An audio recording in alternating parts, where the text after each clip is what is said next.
Ma'am, good morning. Good morning, Ka Eli. Good morning po sa lahat na nakikinig sa atin at sumasama sa atin sa Facebook Live ngayong umaga. Sa ating po mga kababayan sa Bicol, Marahay na Aga, sa Indogabos. Sa ating mga kababayan sa Visayas at Mindanao, maayong buntag.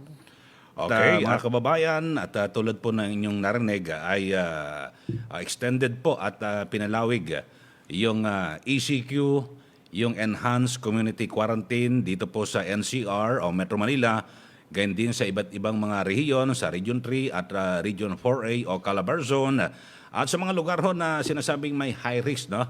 Na talagang mataas po at yung panganib dito pong COVID-19. So, ma'am, ano po ang inyong masasabi dito? Ito i-discuss natin to na mas mahaba mamaya, Ka Eli. Pero ang ginawa ng pamahalaan, parang classify niya yung mga probinsya sa mga lungsod. Merong low risk, merong moderate risk, merong high risk. Yung high risk patuloy yung high risk patuloy yung ECQ. Yung moderate risk magkakaroon ng reassessment. Yes, ma'am. Yung low risk naman ay general community quarantine. Mamaya Ka Eli, discuss Yes, natin ma'am. yung Opo. general community quarantine. Tapos ibanggitin Yung natin kaibahan yung ng mga ECQ at GCQ. Oo. Opo. Tapos banggitin din natin yung mga probinsya na kung ano yung classification sila kasi dito yung maraming katanungan. Pero bago tayo magpatuloy, Ka Eli, gusto ko lang kunin ulit yung pagkakataon na mag-report tungkol sa mga ginagawa dito sa aming opisina noong nakaraang linggo. Gaya nung ating fundraising, ito yung fundraising para sa mga PPEs saka sa mga food and care packages na partner natin yung Kaya Natin Foundation. As of yesterday, April 25, 6 p.m., meron na tayong na-collect na 57,171,965 pesos and 43 centavos. Ano, Ka Eli? Sobrang timing kasi nung birthday ko nung Webes. Actually, hindi eksaktong birthday ko. Kasi Miyerkules, yung eve ng aking birthday, nag-55 million.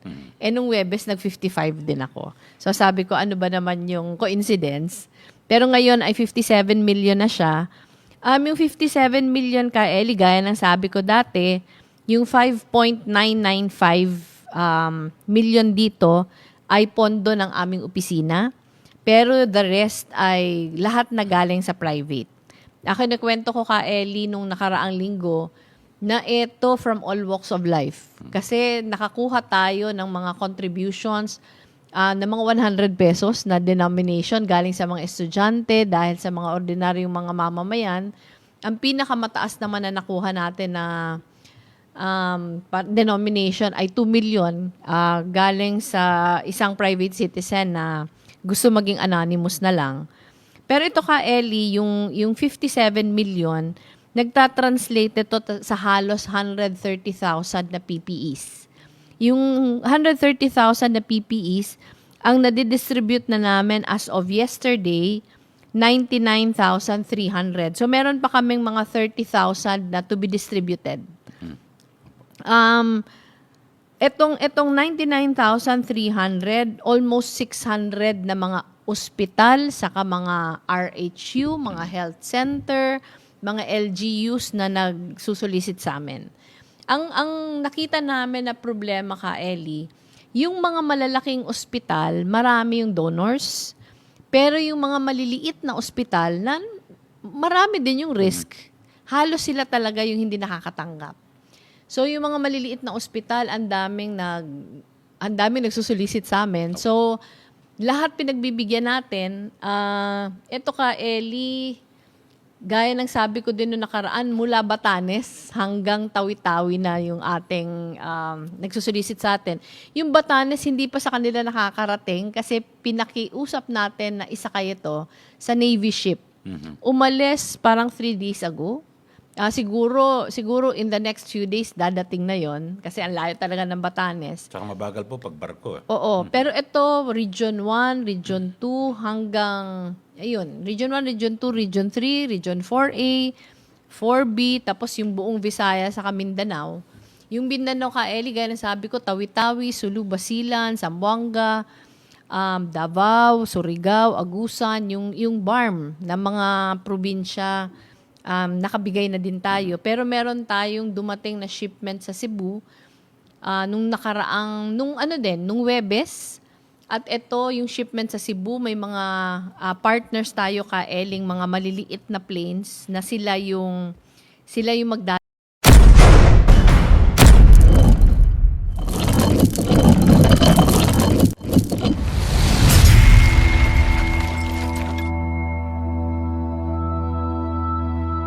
sa iba't ibang lugar sa Visayas at Mindanao.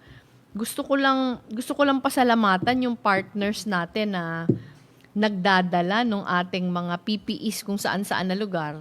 Sobrang swerte din namin Eli na nakakahanap tayo ng partners.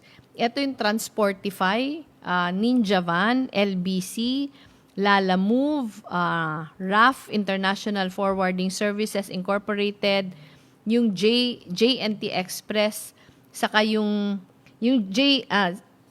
saka Ticket to Me. Yung Ticket to Me Eli, ito yung platform nung donations. Pero other than dun sa Ticket to Me, meron din tayong mga ibang mga platforms. Meron tayong Lazada, meron tayong iba-ibang platforms Eli. Makikita ito sa ating website. So ito yung para sa ating PPEs saka mga food and care packages. So food and care packages, yung na-distribute namin more than 15,000 na as of now. Ito Eli, ito yung fundraising kasi dapat hanggang April 14 pa to. Pero dahil na-extend ang ECQ, pinag-uusapan namin kung hanggang kailan.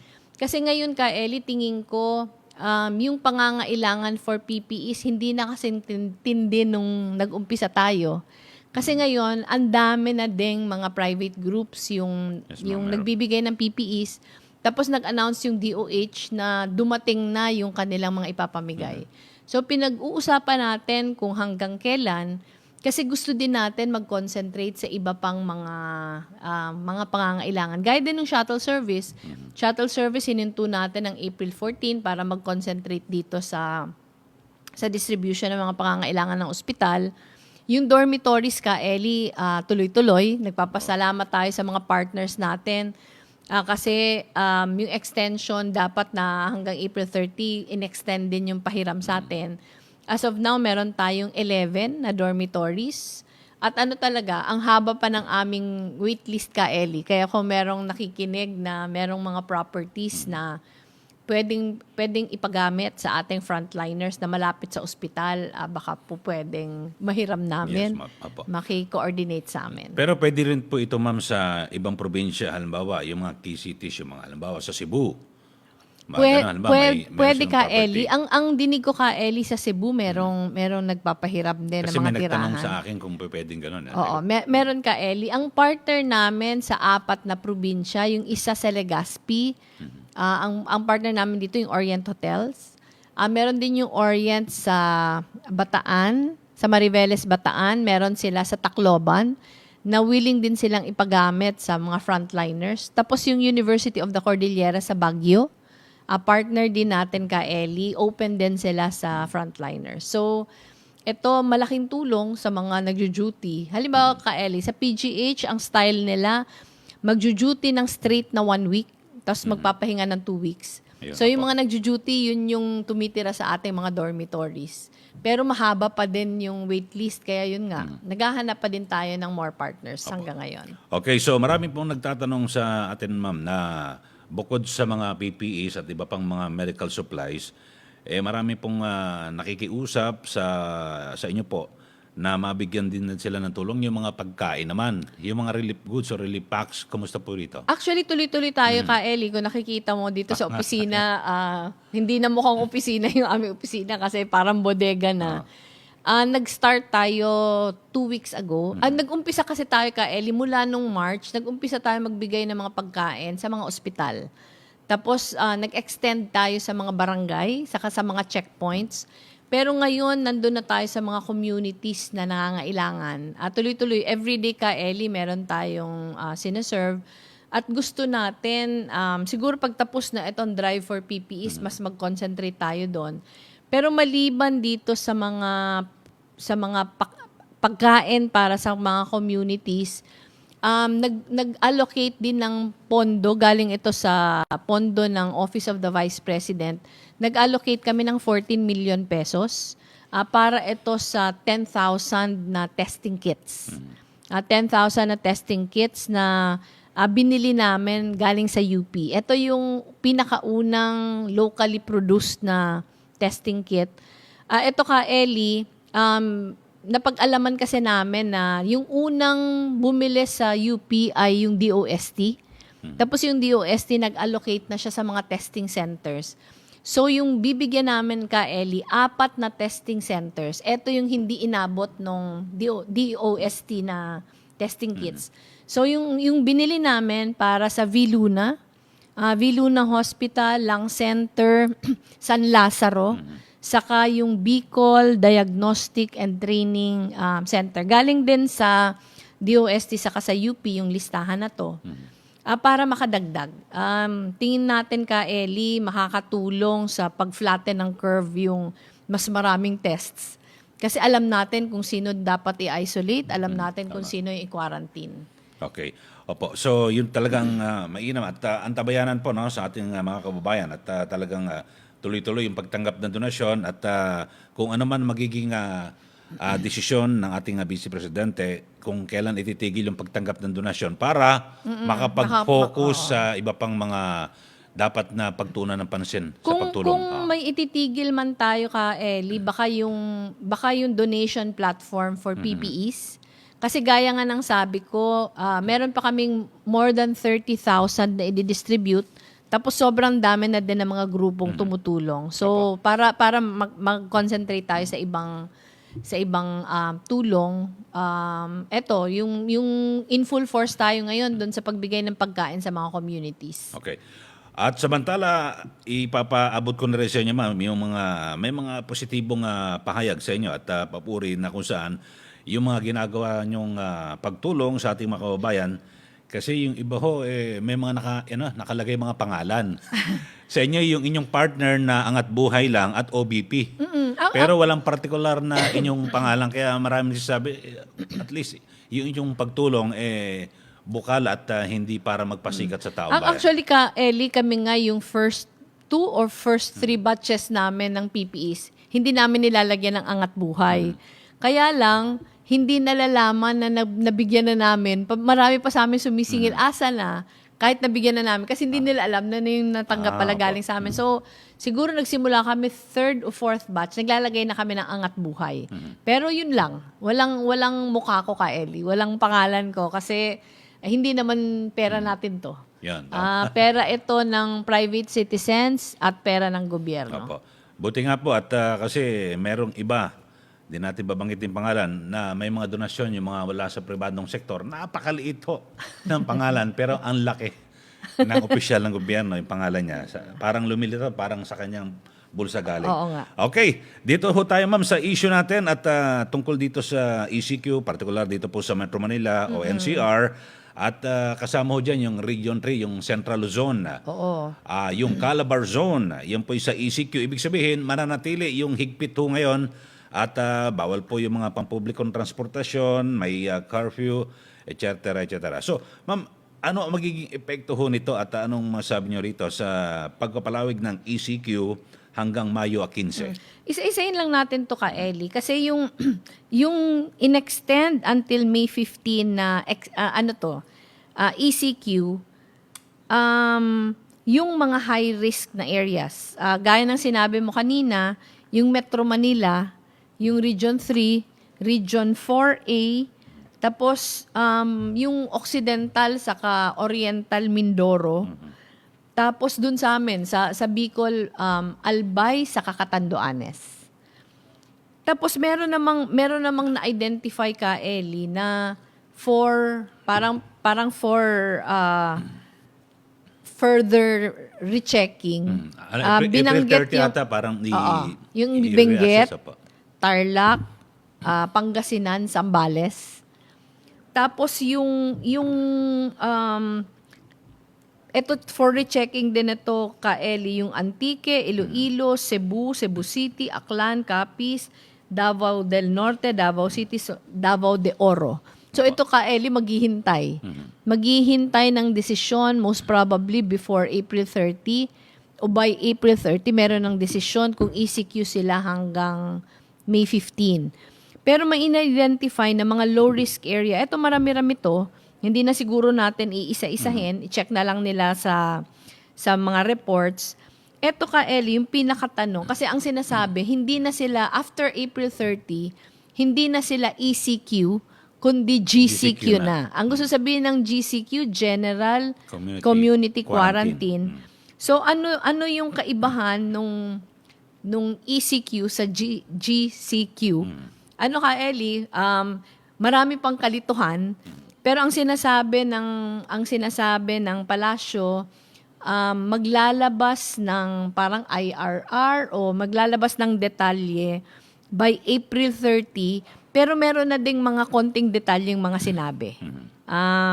Banggitin lang natin yung ilan, Eli. Halimbawa, pag GCQ, buwelo nang mag-operate yung agriculture. So yung mga yung mga nagtatrabaho sa mga farms, buwelo na yon. Yung mga mangingisda, buwelo na.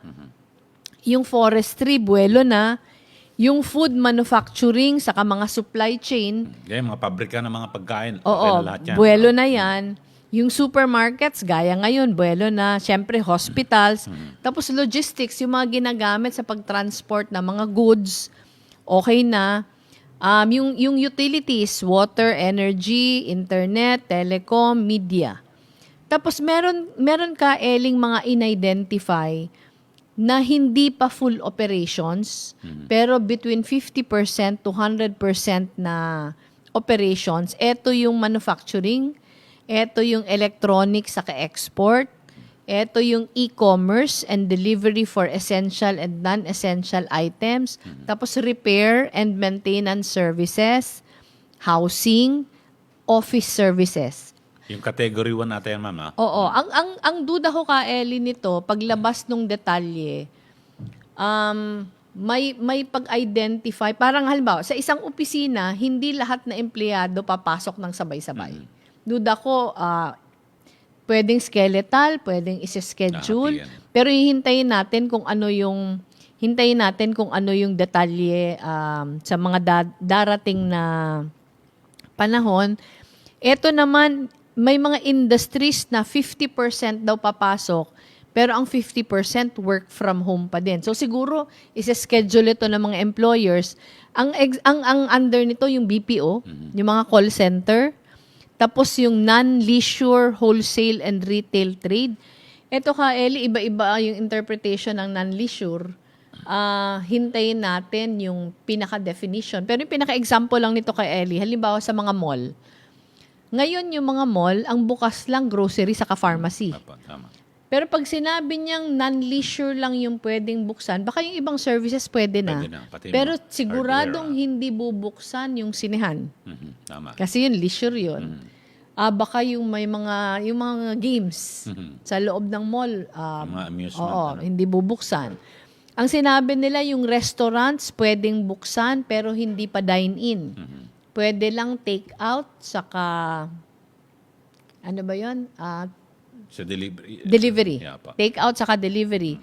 Pero ang siguradong closed pa din, kahit GCQ na, lahat na paaralan, lahat na leisure and amusement, lahat na gaming and fitness. So yung mga gym, mga gym Eli, sarado pa to. Yung mga basketball, badminton court, sarado pa.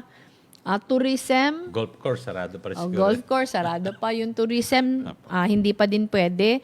Tapos, bawal pa din yung major gatherings. Meron din mga nabanggit Eli, pwede na bang lumabas daw yung lahat na tao? Hindi gaya ngayon. Ang sinabi, pwede, pero only to access basic necessities. So, pwede nang lumabas pero pag kailangan lang. Importante. Pag importante lang yung gagawin. Pero dito, very specific ka, Ellie, na yung less than 21 years old must stay home. Huwag labas ng labas yung less than 21. Saka yung 60 years old and above, bawal pa din.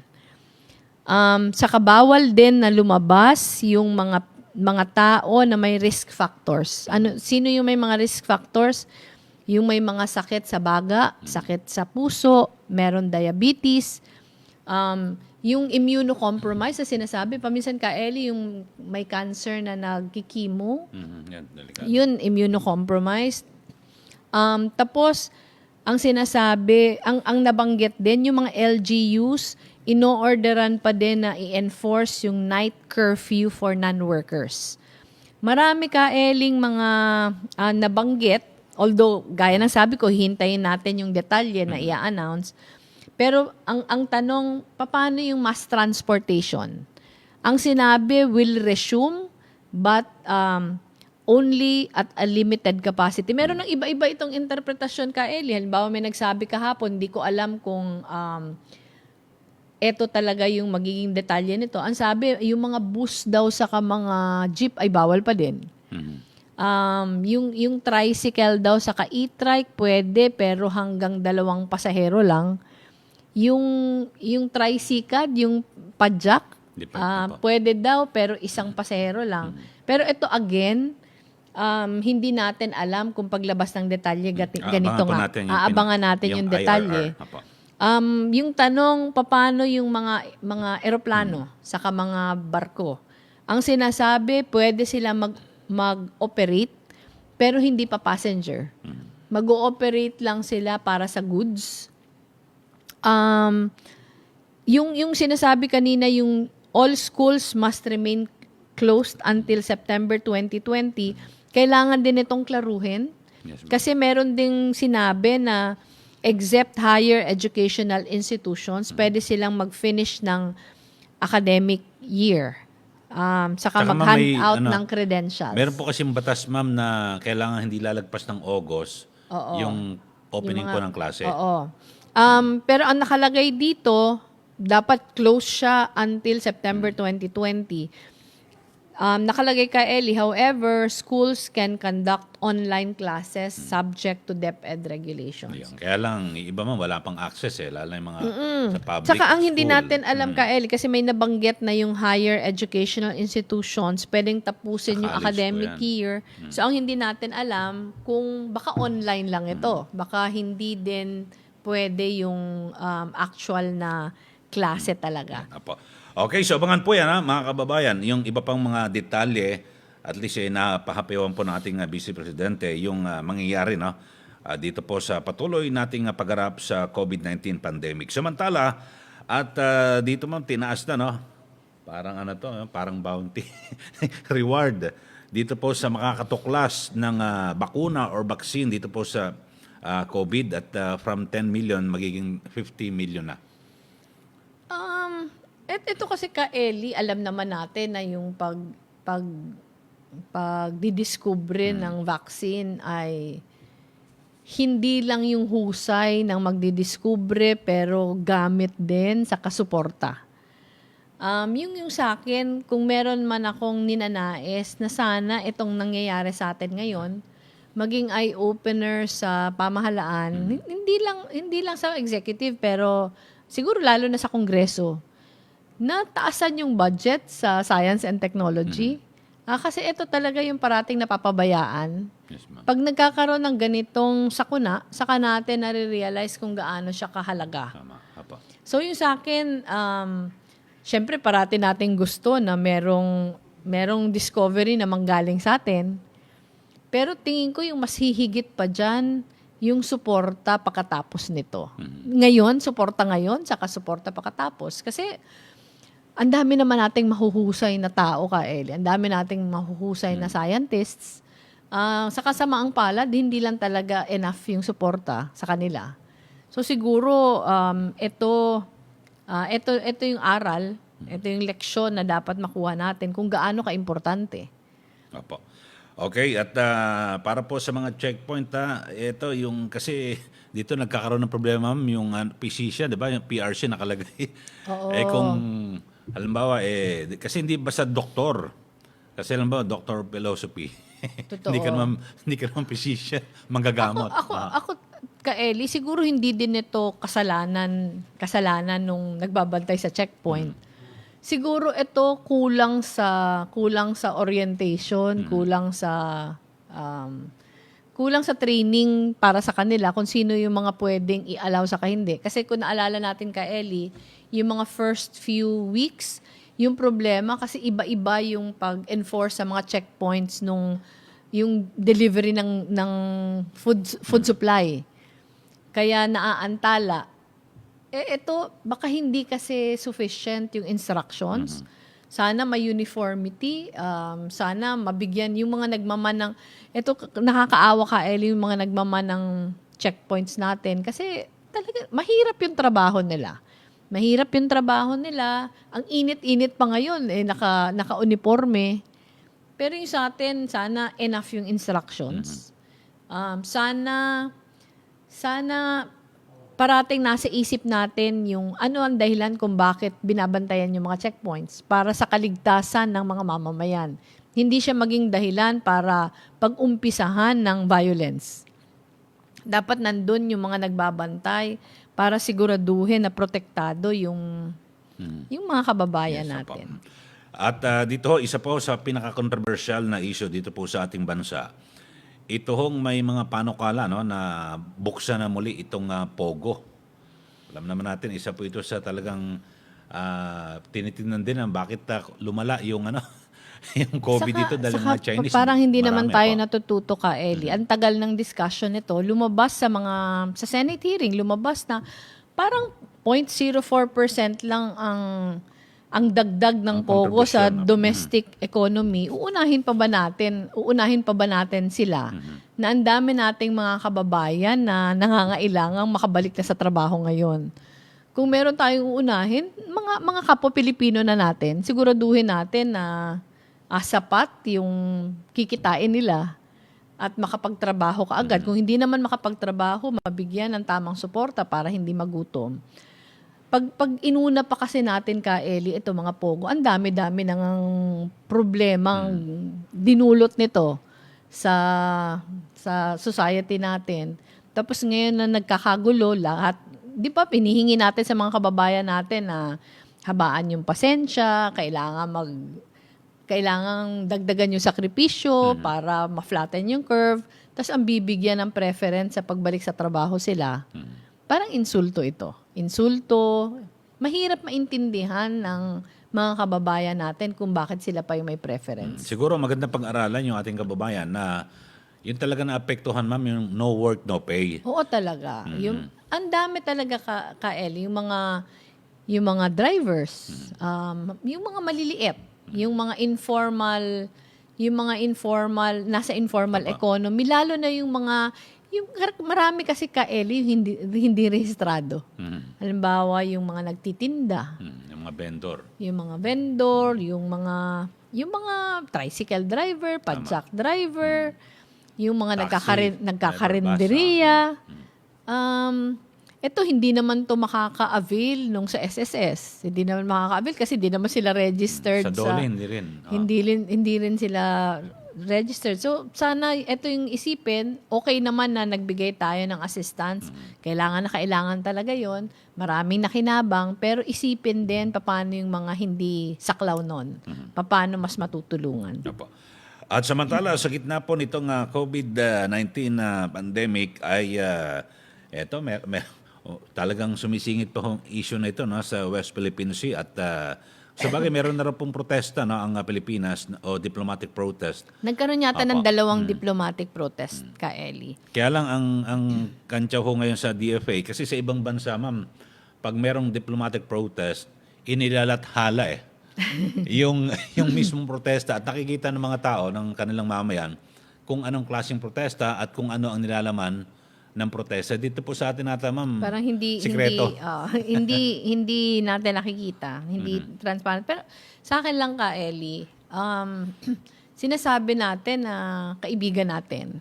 Pero, di ba pag magkaibigan kayo, nagre-respetuhan, yung marami silang ginagawa na disrespect sa sovereignty ng bansa natin. So yung tanong, yan ba yung kaibigan? Hindi, yung disrespect, hindi yan i-erase ng mga bigay ng kung ano. Kasi yung sa akin ka, Ellie, sana mas maging consistent tayo. Mas maging consistent na kung may kasalanan na ginagawa sa atin, iparamdam natin. Iparamdam natin yung pagprotesta natin.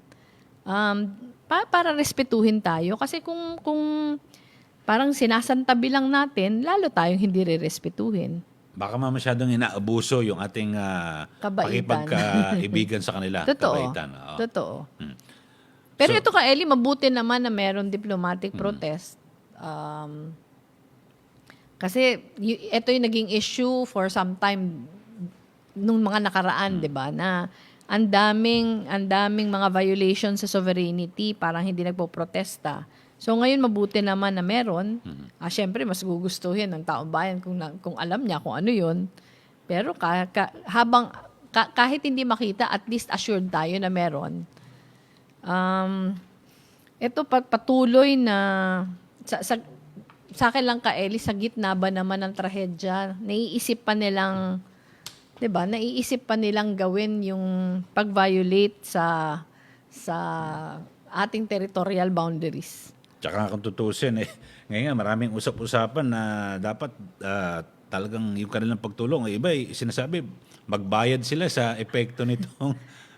Yung May Germany yata may singil eh.